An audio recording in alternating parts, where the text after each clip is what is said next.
Hey, and welcome back to another episode of Podtalks with myself, Richie Bra, and Daniella Del Carpio. So for today's episode, we're going to have we're doing a little bit of a Q&A. We've got various different questions that have come through from some of our followers on Instagram, and also some commonly asked questions within our programs as well, within from our clients. So Daniela and I are going to be answering some of those today. So Daniela, hey, welcome. How are you? How's your week been? I'm good, thank you. Yeah, week is going well. Yeah, weather is just changing too much here. It's getting really cold, like everyone's getting sick, which is annoying, but everything else, yeah, going really well, really well. Back to training now after taking a few days off because I was sick. I was sick last week. Oh, Um, it was nothing crazy, but just like, like the flu and like cough, sore throat, which literally everyone's getting right now. But we're back to training now, back to everything, feeling better, feeling more energized. So yeah, feeling great today. oh, well, I'm really glad to hear that you're feeling much better. And that's the thing, the weather changes. So our weather should be coming into a warmer spring right now, but it's still quite cold. The temperature's up, but the wind is high. I feel like a weather woman right now, but it's not great. So I think you and I are probably matched because I am sat here and I've got my jacket on and I feel a bit chilly. But yeah, maybe we're crossing weather paths right now over New Zealand and the UK. So for our first question, Daniela, this one is asking about training, how they should adapt their training during their menstrual cycle. So have you got any answers for us, or can Yeah. you dive into that, please? Yeah, that's a really good question. That's a good question. I mean, a common question that I get asked also from my clients or, the Instagram. But I think there's this belief that some people believe that when you get your period, you shouldn't be training. You should just stay at home, rest, do nothing at all. Once your period is over, then you can go back to training. Excuse me. But yeah, there's nothing wrong with training during your menstrual cycle. It just depends on you because we all get different symptoms. Like some people don't get any cramps, no headaches, no nothing, and they can just go, they can train as normal. But then you have some woman who get like really bad cramps and you're like literally in bed crying because you just have so much pain. So if you're someone who it's like that and you have so much pain, if you're not able to entertain, if you're not able to exercise because you're physically in pain, then I would just rest, take 1 day off, take 2 days off, and then get back to training when you can. But something to remember is that that week of your period, but especially the week before, because we have like two phases in the menstrual cycle. We have the luteal phase and the follicular phase. And then during the follicular phase is the one that you get the first day of menstrual cycle, 5 7 days, everyone's born is different, and then after that we have like the ovulation, and that's the time that you feel stronger because we don't have that many changes in hormones. But the second phase of the single menstrual cycle, the luteal phase, that's when we have like the increase in estrogen, progesterone, and that's when we get these really bad PMS symptoms. Headache, you feel bloated, the cravings go really high, you feel really, really weak, you feel maybe you get headaches, you feel grumpy, you feel tired, you don't want to talk to anything, you get very emotional. Maybe that's the time you want to cry about everything and anything. And during that time, with your training, you'll notice that you're gonna feel really, really weak. And you might not be able to push the same amount of weights or the same weights that you were lifting before. And that's not because you're getting weaker, it's only because of the hormonal changes that your body's going through. So that's something to keep in mind. Like the week before your period, you're gonna feel weak. The week or 2 weeks before your period, you're gonna feel very, very weak. So always listen to your body. The week of your period, like I said before, up to you. Everyone woman is different. For me, the week of my period, I feel fine. I'm able to train. I don't really get any bad symptoms. So I go to the gym, same as usual. I don't change anything. It's just mainly the week before that I don't go too crazy with the weights. I don't try to do a new PB. I don't try to push myself too hard.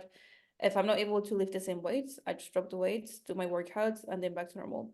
But something else you can try if you're someone who gets really bad cramps, if weight training is too much, just go for a little walk, just something very relaxing, just to keep your body moving and you're not thinking much about the pain. Because if the cramps are really high and you're not doing anything, just laying down in bed, you're gonna be thinking about the pain consistently. But if you keep yourself distracted a little bit and go for like a light walk, 20 minutes, nothing crazy. It's gonna make you feel a little bit better.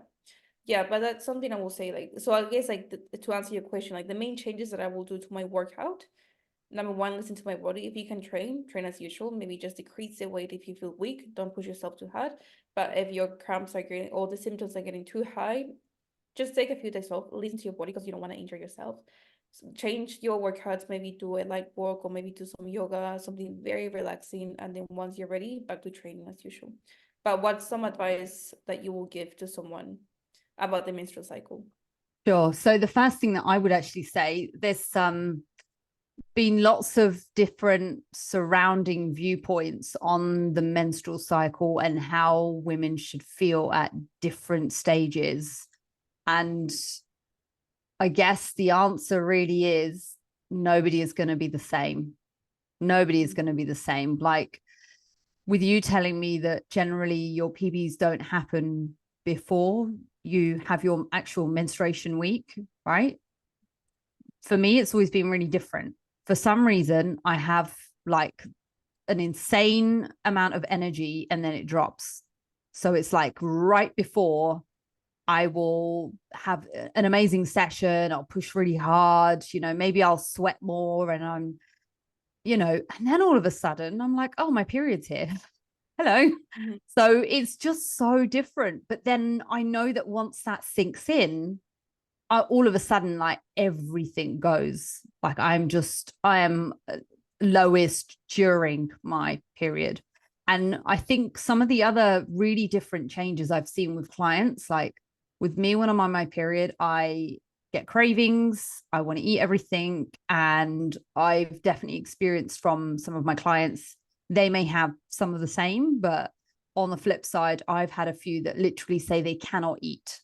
They lose their appetite when they're menstruating, which again, it just shows how unique we all are as individuals. And I don't know if I've ever mentioned this or said this to you before, but I feel like with periods, with like women's health, with women's fitness, like nobody knows it better than women because it's something that we live through and we experience ourselves. And even if we've not experienced ourselves, we've had sisters and mums and friends as well that we've kind of like, we've been on that sort of, journey with, if you like, or that womanhood with, right?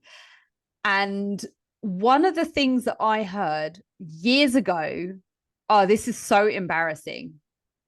I must have been in a gym PT office and I was sat there and I sort of, the only girl personal trainer out of all these guys. And I went, oh, I feel like really crap. And one of the guys is like, why? And I'm like, oh, it's my time of the month.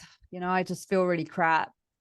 And he said, wait, what? And I said, yeah, it's my period, right? And he said, yeah, but it's not the end of the month yet.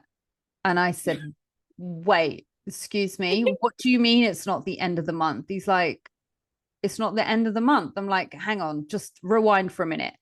Have you just told me that you think that women get their periods at the end of the month? And he said, yes. So I just bizarre because this guy was a good few years older than me as well. And I knew that he had like children and he had like a partner. And it was just like, how, like, do you think that periods are like getting your paycheck? That we all miraculously get it exactly the same time? There could be some truth in when you hang around, right, with other women that you think, right? We know that, but this was just bizarre. This was just something else. And I was like, wow, you really don't know your shit. Like please tell me you don't have female clients. Just don't. Just like, if you don't know about that area, go and educate yourself or just stay away from it. This is not for you, honey. But yeah, that's what it reminds me of. And that's like something I have never I've never forgotten really. And we are going back about 8 or 9 years ago that I heard this. So hopefully there's definitely been more chat about periods, menstruation cycles over the last few years. So hopefully this guy or this PT has actually clued himself up now. But yeah, like back to what you were saying, everybody is so unique and so different. So listen to your body, and it might even be worth, if you are somebody that does really experience symptoms, especially when it comes to your food cravings or your training, like journal them, like write them down, kind of get to know where you are on your cycle, share this with your coach as well. And then this way that you guys can work together on this, you know, you can work together on planning, you know, for the various different stages or events of that cycle. Yeah, that's a funny story. I find it so funny that the guy didn't know. But yeah, I feel like most guys, I wouldn't say every single guy, but most guys, they don't really have much, or they don't really know much about periods. They know a little bit. They know, it's your period, you bleed, but they don't really know what goes behind, like the hormonal changes that we go through. But for me, yeah, that's funny that you say that. It's funny how you feel very strong just the week before your period, and then during your period, like that week during your period, you feel very weak. For me, it's like completely different, which it just Mm. shows every single person is different. Like for me, I don't really get too many cravings the week before my period, but I get very emotional, like really, really emotional. Everything upsets me. Everything makes me like I want Oh. to cry. Like literally just 1 week, and then after that, I'm fine. I'm like back to normal. But it's just crazy how like those hormonal changes kind of affect everyone so different.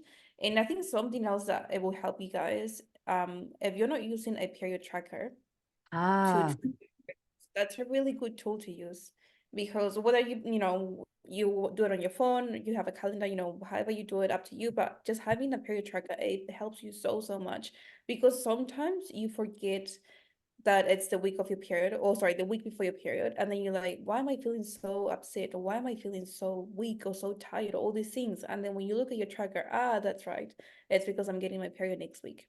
So that's something I would highly, highly suggest. And also, like you say, Richie, like talk to your coach about this, because that will influence not too much your workouts. Like we don't really need to change the sets and the workouts and the exercise, this and that, but it will influence more with your nutrition, because if you have someone that has more cravings, there are some tips that we can give you.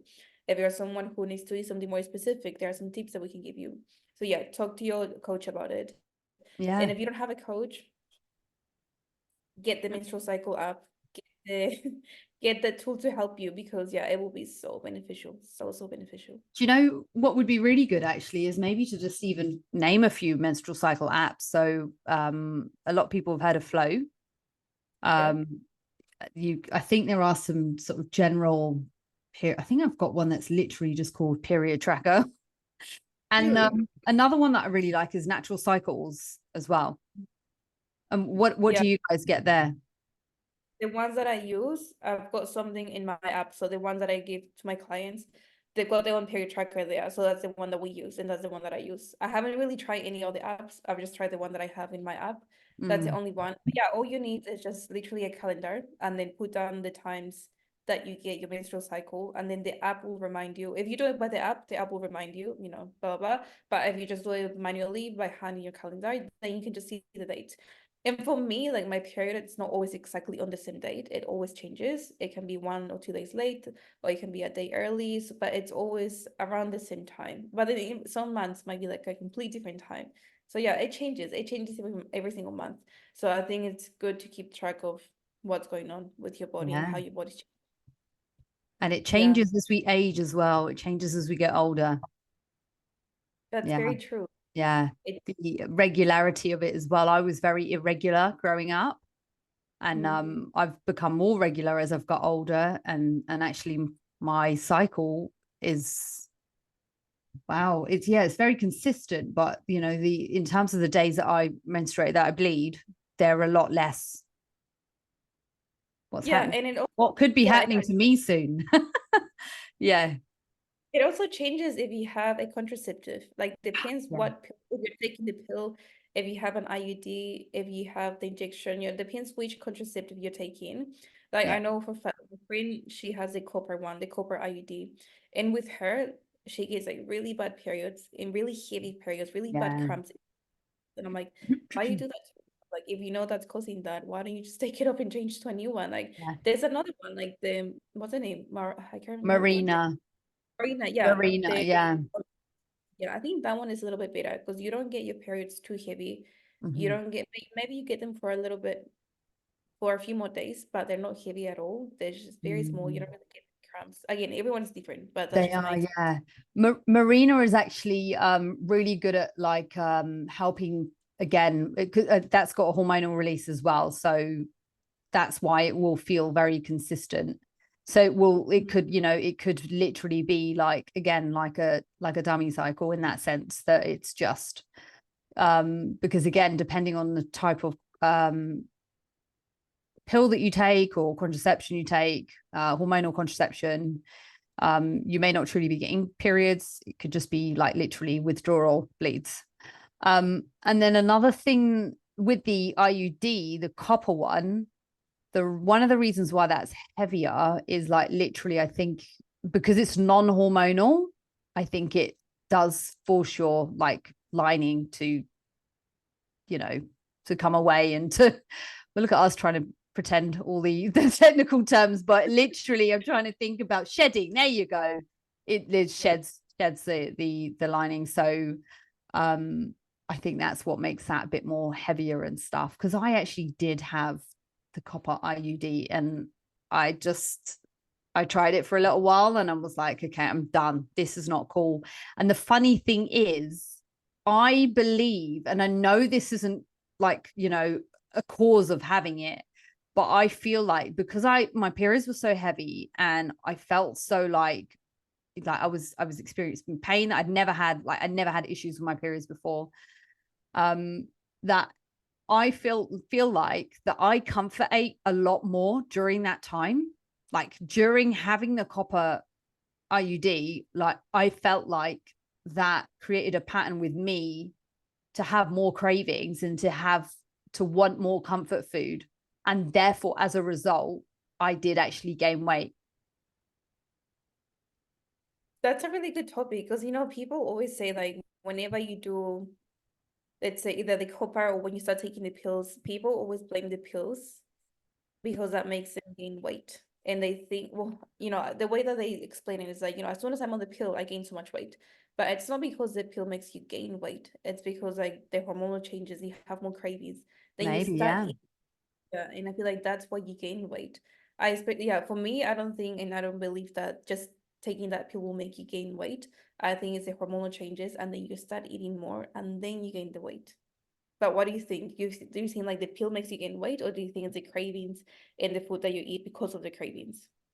I'd like to sit behind the theory of it could just be the food and the cravings, but again, I could be incorrect because I think with hormonal changes, there could, if you're having a pill that is hormonal, whether it's releasing where progesterone only or the combined or whatever, like I feel like maybe there could be some side effects, but I don't think they carry enough weight to say that is the cause. I don't think it's like something that's just suddenly gonna be responsible for like gaining 10 kilos, for example. We know that there are a lot more lifestyle factors with that, and emotions, etc. It could be triggering that sort of stuff. But I think with the copper IUD, it's purely natural. There's like, that's one of the reasons why I took it, because I really wasn't a fan of taking any of the hormonal stuff personally. I don't know why. I just didn't want to. I think maybe I had a bad experience when I was younger and I just didn't like it. So I tried the copper and I was like, whoa, get this out of me now. I'm done.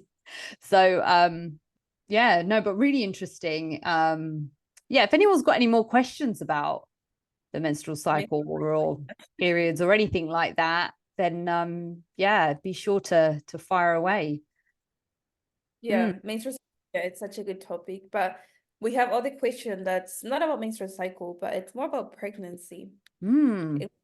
People wanting to know more about pregnancy, and they're asking if it's safe to exercise during pregnancy, and if so, what exercises are the best? Okay. So firstly, when it comes to pregnancy, I've actually worked with a lot of pregnant women through their exercise or like their fitness journey, if you like. And I have studied some guidelines and stuff and a module on like nutrition for pregnancy. But when it comes to the exercise, the first thing that we need to establish is where the woman's fitness level currently is.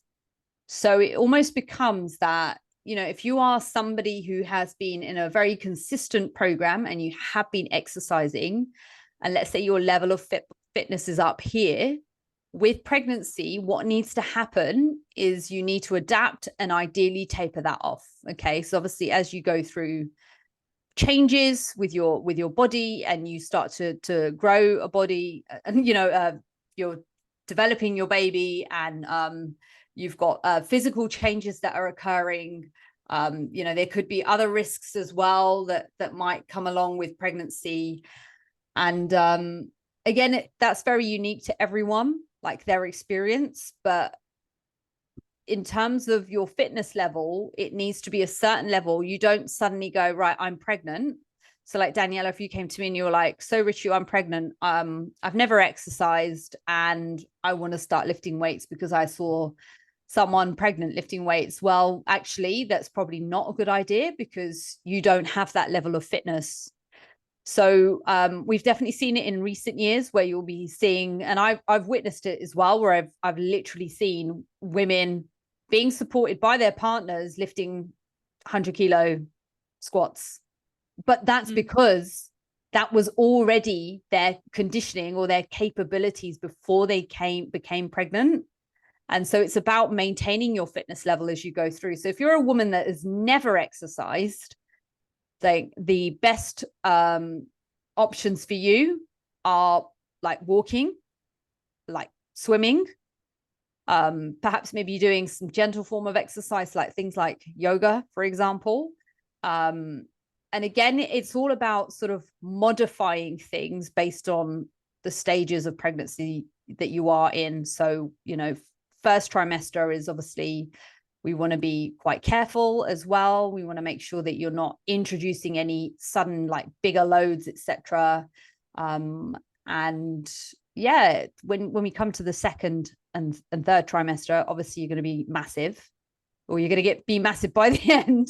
So it's just thinking about things that you can do. And one of the things that I want to say that I would when I did my training as well in sort of exercise and pregnancy was, as long as the exercise is tapered off, if it's, and again, it's really important for pregnant women to maintain their cardiovascular fitness as well, as their strength as well. Try and avoid activities that are contact. Like contact sport, if I'm honest, is out the question. Like, sparring with people in like boxing, for example, playing like football, for example, anywhere that you have got the risk of being bumped, it's contact, isn't it? So you just got to be careful. And this is where I think like individual fitness is great. And it's really helpful because you can be on your own individual journey. And again, it's really important that you do work with someone who is qualified in that area. If you've no idea what to do, seek advice from your doctor as well. Make sure that they give you the medical clearance. But yeah, it's something to be enjoyed, right? Yeah, I think I'd go crazy if I didn't work out. Sorry, Dan. And you? I go. With me, like I don't have much experience with pregnant women, like because I don't work with pregnant women at all.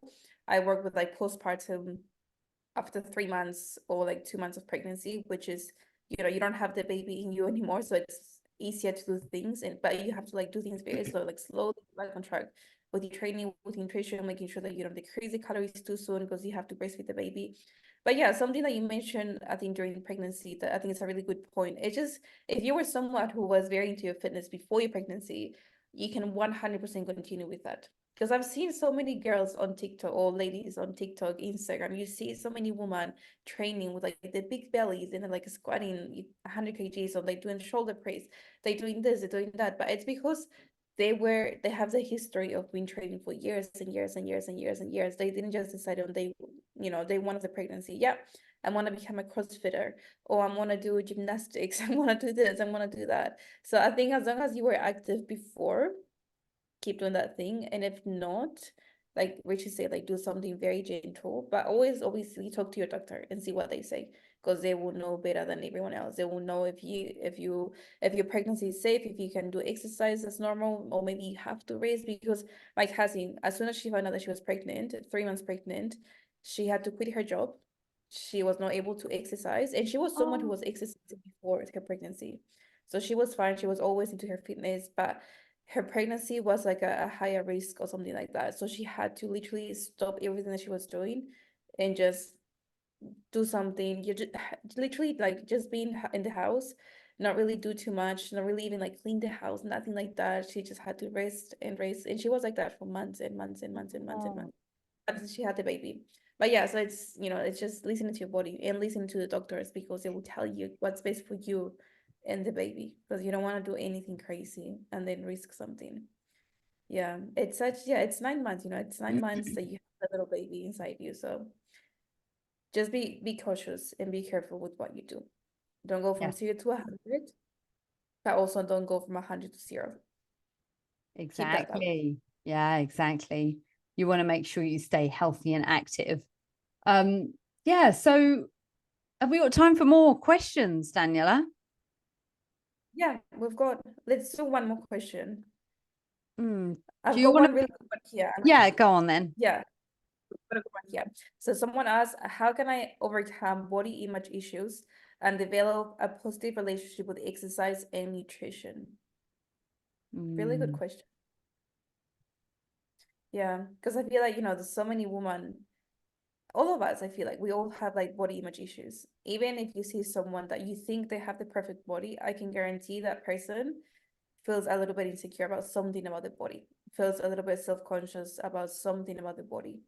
And that body image or those issues that we have, or the way that we see our body, can impact what we do on a daily basis, because it will impact your confidence so much. It will impact the way that you present yourself to other people. It will impact the way that you communicate, the way that you talk, the way that you dress yourself, the way that you walk. I feel like influences everything. And that will also influence the relationship that you have with the nutrition and with the training. Because with nutrition, if you're not happy about your body, let's say you're self-conscious about your abdomen area, for example, you're probably gonna deprive yourself from so many things, and you're gonna be in a forever caloric deficit. Or maybe you're gonna be someone who's overtraining because you want to get rid of that belly fat and you want to have that perfect body that in your mind you want to look this way, and you're just doing everything to the extreme. And that's why we develop very unhealthy relationship with food and training. That's something that happened to me when I started with my journey. I was obsessed with train, like obsessed with training 7 days a week, going for a run, going to the gym, doing yoga, doing Zumba, doing pub classes, doing Pilates, doing a spin, like doing everything. And I was not eating enough. I was overtraining and I was under eating. And that's because of me trying to do everything to the extreme to get there, to reach, yeah, to get the body that I want to get. So yeah, it can impact you so much. But I think something that can help you get a better relationship with food and training, and help you overcome that body image, that body image issues that you have. Number one, change that perspective or change your mindset. Instead of just focusing too much on losing body fat or gaining muscle mass, why don't you start doing this because you want to be healthy, because you want to live longer? Think about more about the future, think about more about your health, think about how this is going to impact on your day-to-day basis at work, relationship with friends, with family, with your partner. Because sometimes when we focus too much on just losing body fat or gaining muscle mass, we can get too fixated on that, and that's why it becomes unhealthy. But if we start seeing things more like, okay, this is my long-term goal. I want to be healthy. I want to be healthy when I'm 60, when I'm 80. I don't want to be in a wheelchair. I want to be able to walk. I want to be able to go up and down. I think once we start changing that, it's gonna become much, much easier to develop that healthy relationship with nutrition and training, because you're gonna start doing those things, not because you have to, but because you want to do it. Like, I want to go to the gym because it makes me feel good. I want to start eating better because it makes me feel good. And it's not going to be like, I have to eat good. I have to go to the gym. I have to do that. I have to do that. Because that becomes unhealthy. And I think that's something that can stop you and can hold you back. It can make you feel frustrated. Yeah. So that's one thing I will suggest. But what's something else that you think it's going to help with this relationship, with this like body image issues? Yeah, I really like what you mentioned about, thinking about fitness being something that's long term that we use to help you know, in ourselves in the future, and we think about longevity, for example, and we think about, you know, in the next few decades, how are we going to feel? And I think it's always interesting, or it's always important. And maybe this is what we preach as fitness professionals, like, hey guys, what will 80-year-old Daniella say? You know, what will she feel like, you know, about this? And the thing is, if you speak to older people, they'll tell you that they regret spending so much time wasting energy on their, like, thinking about how they look or how they think other people perceive them. I think a lot of it comes down to self-confidence and being sure of yourself as a person. What is there, like, what else is going on in your life that you feel like you need to get better at doing, or better at, you know? I mean, have you fueled yourself with like toxic habits where, yes, comparison, you're putting yourself in positions where self comparison happens, aka like social media? Like, I think it's also putting things into perspective and realizing actually a lot of what we see on social media is pretend. It's not real. A lot of the bodies can be edited from, like, by these models and stuff, or even like companies that are like promoting products. They can put out you know, skewed body images and stuff. So don't compare yourself to that. And look, if you are on a fitness journey and you feel like you do have a lot of weight to lose, don't get so caught up in it. And no amount of overtraining is going to help you achieve that faster. It's going to set you up for failure, because you're going to feel horrible. You're going to hate it, especially if it's something you're forcing yourself to do. You really do need to think about recovery as well. And look, our bodies are there to help us do things, and we can achieve great things with our bodies. You know, we can run, we can push, we can lift, we can swim, we can walk, we can do all these things.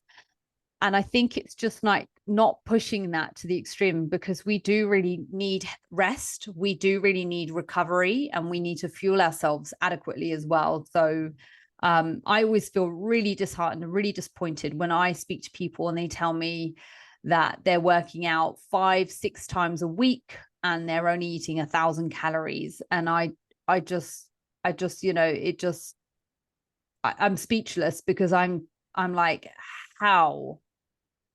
And then you talk to them, and actually you realize that I think their goal is so short, in terms of they've got a holiday coming up in a month, or they've got something they want to see changes quick. They want to see something happen in, like, you know, 3 months. Or why hasn't it happened this week? Why week on week? Why haven't I lost any weight? And it's like, just pull yourself back, zoom out, look at the bigger picture, think about the years that you've spent building up the lifestyle you have currently, and how long it's going to take you to change that and flip it on its head. And also, when it comes to like body image as well, like, not being so fixated on that being the only outcome that you want from fitness. Like, in my opinion, exercise is there to make us feel good, to get us strong, to help improve our like cardiovascular fitness, to help improve all these other different parts of fitness, or what it means to be fit, to help us throughout our lives, through when we're old, etc., to keep us strong, to keep us mobile, to keep us healthy. But if we are looking at composition changes, it's not going to happen through exercise. Exercise is just there to tick off everything else. It's just what we should do. We should move, right? A lot of it comes down to the nutrition, and that's not, the answer is not going for an 1,000-calorie deficit or 1,000 calories and thinking, oh my God, I've got to restrict and cut everything out. It's actually just doing consistent things, fueling yourselves adequately for the lifestyle that you live, and doing it day in, day out, and playing the waiting game. And while you're playing the waiting game, if you are somebody that's really like hell-bent on body image, like, take the focus away and think about something else. Think about something that you want to achieve within the fitness that makes you enjoy it. So if that means, you know what, I want to be able to go into a gym and look like I know what I'm doing, like feel confident in knowing what your gym routine is, like let that happen. If it's like, do you know what? I finally want to be able to, I want to feel strong enough to use to learn how to do a hip thrust. I've seen loads of women do that, and I just really want to know how to do that. Like if that's the goal, like you can build up to that, and it's not just all centered around body image, right? It's something that we can feel empowered by doing. And hey, it could even be, do you know what? I want to go and get my first 5K run. I want to be able to run on the treadmill for 10 minutes without worrying how many minutes have gone past. Yeah, and I think like something you mentioned now, like take the focus away from, the body image, like take the focus away from how your body's looking. Because I feel like when we start focusing too much about my arms, my legs, my cellulite, my tummy, this and that, even if you start making changes, you're not gonna see those changes because you're gonna be so blinded by the body image that you have about yourself, or the body image that you want to achieve. And because you're not there just yet, you don't see the changes that you're making. You don't see the transformation that you're making, or that your arms are having, or your tummy, your abdomen, because you're so focused on something else. So sometimes we get blinded because we have this image in our head about how we want to look. And because we're not there just yet, or we're not looking that way just yet, we're like, yeah, no, I'm not making progress. I'm just wasting time. I'm just wasting energy. I'm just wasting this. I'm wasting that. Nothing is happening. And that can make you, or that can discourage you from continuing with your journey, because you're gonna feel like you're not making progress, when in reality you are. And maybe if you're not making too much physical progress, you are making progress, or you might be making progress in different areas. So maybe you're building new habits.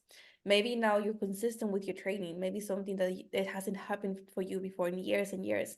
Maybe you're not consistent with your meals, something that didn't happen for you for years and years and years. So try to, that's another tip. Try to look at your wins, like your weekly wins. Don't just focus on the numbers on the scale. Don't just focus on the checking pictures, how your body's changing, but focus on the habits that you're building. Focus on the habits that you are replacing. Focus on the new things that you're gaining with this new journey, with your fitness journey. And something else I was going to mention is that don't lie to yourself. Okay. And by this, I mean, when I talk to women, so many of them, they tell me I'm overweight. I've struggled to lose weight for the past 10, 14 years. I felt overweight my whole life, but I have learned to accept myself. I have learned to be happy with my body. I have learned to just be happy with the person that I see in the mirror. And it's like, are you truly happy? Are you truly, truly happy with that person that you see in the mirror? Or are you just lying to yourself because that's what makes you feel comfortable and you don't want to change that because you don't want to step out of your comfort zone? You don't want to try eating healthier. You don't want to try and change the way that you're eating right now. You don't want to try or challenge yourself to do more exercise. So yeah, just don't lie to yourself, because you can lie to people all you want and you can tell everyone, I love myself, I love my body, even though I'm overweight. But are you truly happy? Like, are you truly, truly happy about that? And you're the only one that can answer that question. No one can answer that for you. No one can tell you what's right or wrong for you. But just don't lie to yourself. Remember that it's not just about the way that your body looks, but it's how it's gonna affect your health long term. How this is gonna impact not just you, but if you have kids, how is this gonna impact your kids? How is this gonna impact your family, your partner in the future? Because you might not be able to run, you're not going to be able to run after your kids. You're not going to be able to play with them. You're not going to be able to take them to the beach because you're so self-conscious about your body. You don't want to take that top off. You don't want to wear that bikini.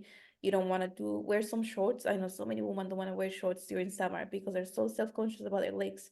And even though it's hot and they're like boiling, but they just wear track pants and hoodies because they don't want to show their body. So just, yeah, so have that conversation with yourself and see how you're feeling. See how this is truly impacting you and how you see yourself. When you see yourself in the mirror, like what do you see? How do you feel exactly? What thoughts come to your mind? Just have that conversation with yourself, because that's the best person that's the only person that knows you the best. And that's the only person that you can truly, be honest with and tell them exactly how you feel. And if you feel lost and you feel like you don't know where you're going, if you don't know what you're doing, ask for help. Reach out to someone. Reach out to a coach, which is someone that can help you better. Or reach out to a friend if you just want to have that conversation, to your mom, to your sister, to your cousins, someone that you like, someone that you trust, and someone that you can have that open conversation with. But I feel like sometimes the problem when you talk about this with family, because family loves you too much, they're not gonna be like, yeah, I think you should lose weight. I think you're a little bit overweight. They're just gonna be like, no, no, you look amazing. Like, don't worry about the weight, don't worry about this, don't worry about that. Like, you look amazing. But do you really? Like, do you really feel amazing? Do you really feel healthy, which is the main thing? So yeah, that's I think a big tip for you guys to think Yeah. about it. Mm. That really Daniella throwing down the tough love, guys. always. Yeah. So, Dan, thank you so much for today. And I think we covered some, I know we only got through three questions, but I feel like they were really important. So obviously like the menstrual cycle, talking a bit about pregnancy and exercise, and also talking about body image, which I think is so important, and it's just so current as well, because it's all we see bodies constantly in front of us on social media. So I think just remember that like comparison is the thief of joy, literally. So don't compare yourself to anyone. Always think about your own fitness journey with yourself. Think about you, where you were 2 years ago, where you want to be in 2 years' time. So it's all about being your best self, right? And living your best life anyway. Daniella, thank you so much. We will catch you here next time. And if you'd like to send any more requests or questions into Daniella and I, you can find us both on Instagram at Richu Bra and at Daniella Del Carpio. And we will see you here next time. Thank you.